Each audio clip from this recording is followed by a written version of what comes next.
क्या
कहना चाहोगे जो आज सभी इकट्ठे हुए आप यहाँ?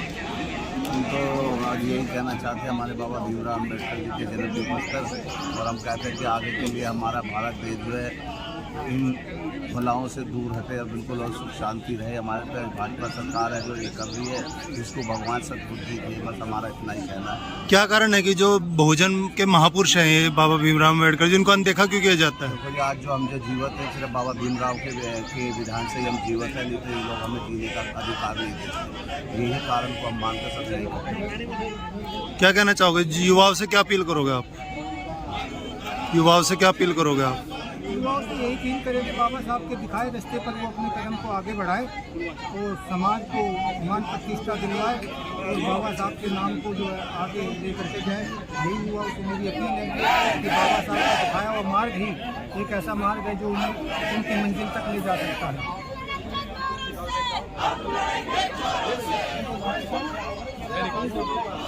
क्या कहना चाहोगे प्रधान जी, आज जो सभी इकट्ठे हुए आप लोग हैं, किस लिए इकट्ठे हुए आप यहाँ?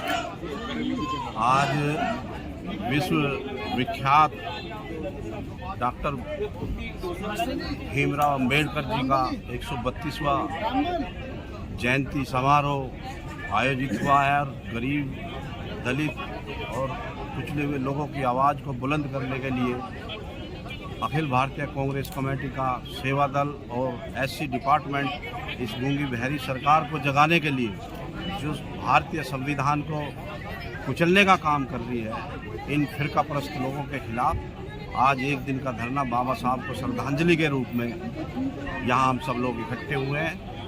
इस दुनिया में बाबा साहब ने जो नींव रखी है भारतीय संविधान की रचयिता के रूप में, उसको आज के दिन पूरा विश्व याद कर रहा है और हम सब लोग भी बाबा साहब को अपने श्रद्धा सुमन समर्पित करने के लिए यहाँ एकत्रित हुए हैं।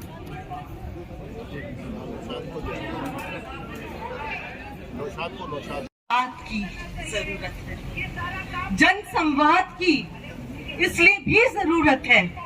बाबा अम्बेडकर जी ने जो हमें संविधान दिया है, वो संविधान आज खतरे में है।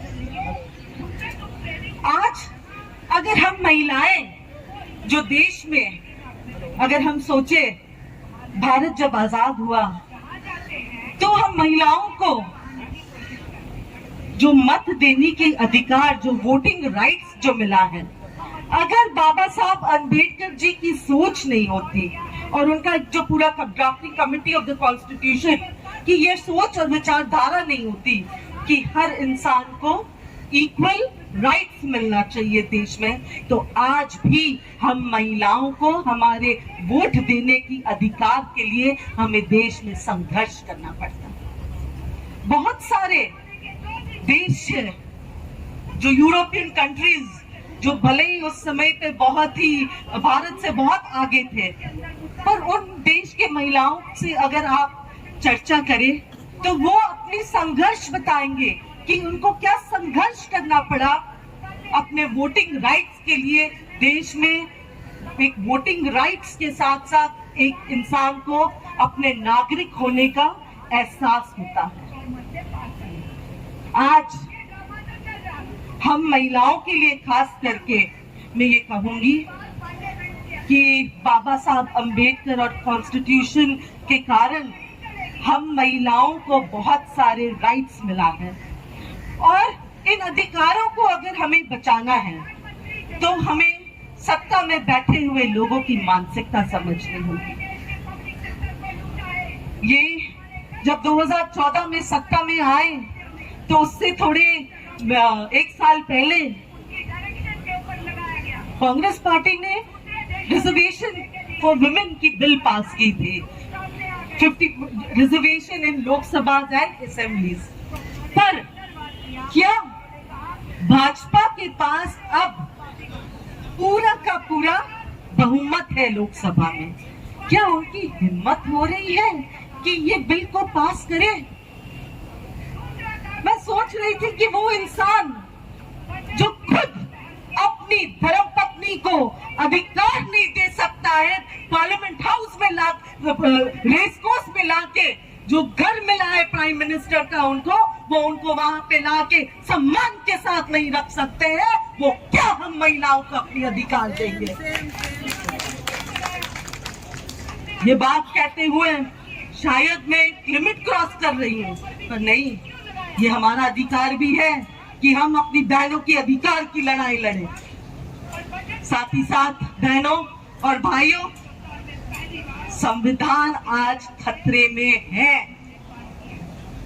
संविधान आज इसलिए भी ज्यादा खतरे में है क्योंकि क्या आपने कभी सुना है 70 सालों में, ये कहते हैं कि 70 साल में कांग्रेस ने क्या किया?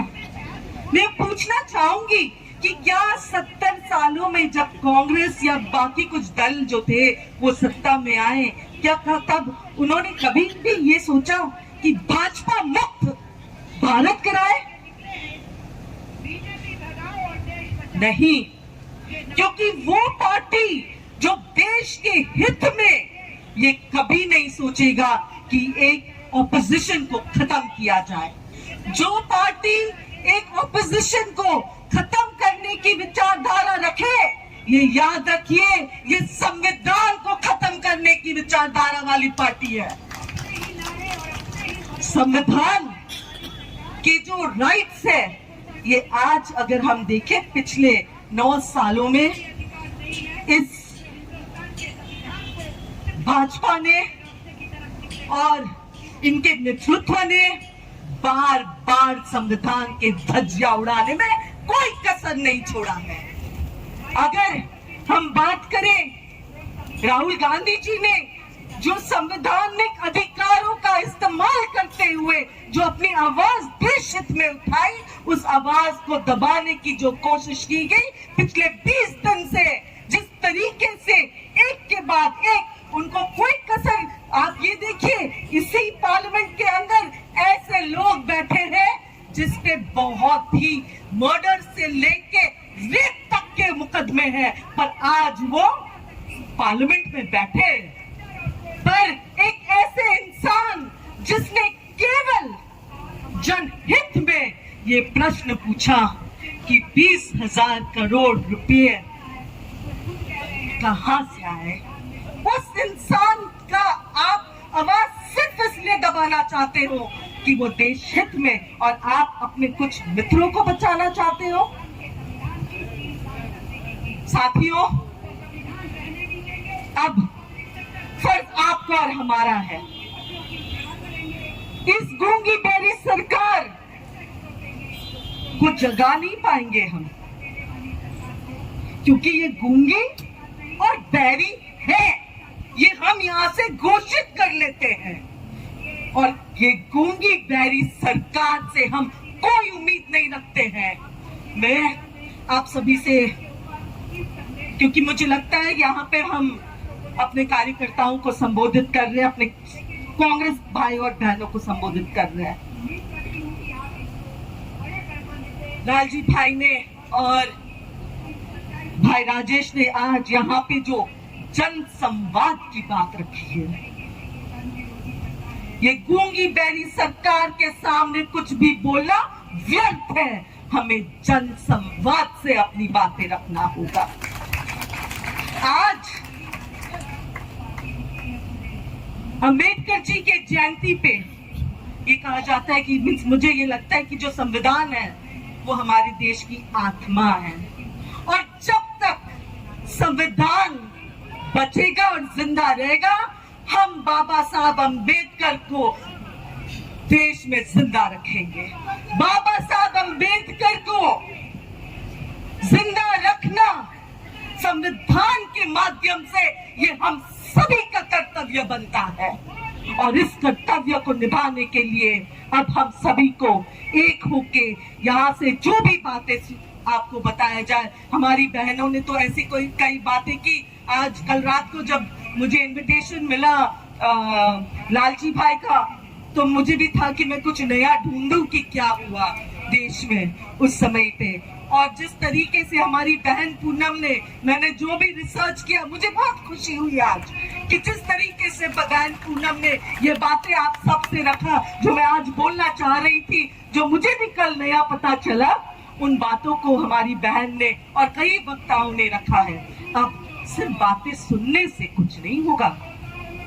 ये बातें जो हम सुनते हैं और जो हम कहते हैं, उसे जाके लोगों के बीच करना, ये झूठ को बहुत जोर से चिल्ला चिल्ला के झूठ को सच का मुकुटा पहना देते हैं। अब संविधान बचाने के लिए हम अपना मुंह बंद नहीं रख सकते।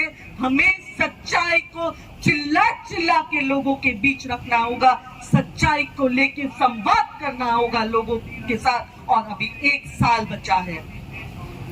अप्रैल 14, 2024 के समय आते आते पार्लियामेंट इलेक्शन भी होगा। उस समय, उस दौरान हमें यह तय करना होगा कि इस संविधान को बचाने के लिए हमने क्या कार्य किया है ये पूरे 1 साल में, ताकि जन संवाद के माध्यम से हम बाबा अंबेडकर जी को, बाबा भीमराव अंबेडकर जी को सभी के बीच और देश में संविधान के माध्यम से जिंदा रख पाए। धन्यवाद। जय हिंद, जय भारत। लक्ष्मी नारायण दीक्षित के बाद राहुल पांडे, फिर भीम सिंह जी।